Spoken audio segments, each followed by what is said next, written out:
Et, choquant, le dossier d'un homme de Québec arrêté le printemps dernier pour terrorisme était de retour au palais de justice ce matin. Et Caroline, on a eu des nouvelles informations qui donnent vraiment froid dans le dos. Oui, tout à fait. On parle d'éléments particulièrement sensibles auxquels on a pu avoir accès aujourd'hui. La Couronne fédérale qui a accepté qu'on en apprenne un peu plus là, sur ce qui a mené à l'arrestation de Jeffrey Roussel, cet homme de 26 ans de Québec qui a été arrêté en avril dernier par la GRC en collaboration avec la police de Québec.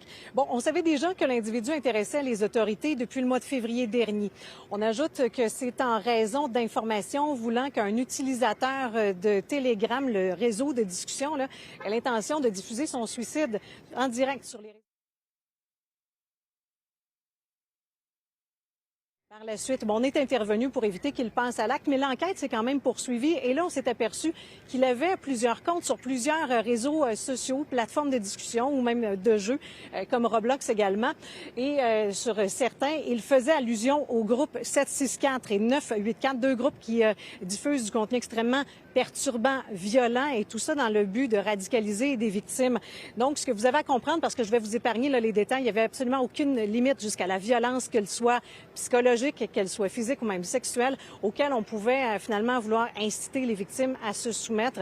Tout ça, dans le but finalement un peu de les contrôler là-dedans. Il était question également de publication de contenu de type cruauté animale. Et est-ce qu'on en sait un peu plus sur l'individu en question, Caroline? Bon, en fait, les informations sont venues davantage dans les discussions avec des proches de Jeffrey Roussel, là, l'enquête qui a débuté principalement en février, mais par la suite, des proches qui ont révélé que c'était quelqu'un qui était très discret, très secret, peu de relations sociales, la difficulté même à garder un emploi. C'est quelqu'un qui aurait été même à la rue pendant un certain moment, qui aurait été laissé à lui-même là, à partir de ses 18 ans. Bref, on en saura vraisemblablement davantage au cours des prochains mois. Son dossier va être de retour en septembre prochain. J'en profite quand même, Jean-Simon, pour rappeler que si des gens auraient besoin d'aide, toujours possibilité d'appeler la ligne 1866 appel. Non, il n'y a pas de limite à la noirceur de la nature humaine parfois. Merci beaucoup, Caroline.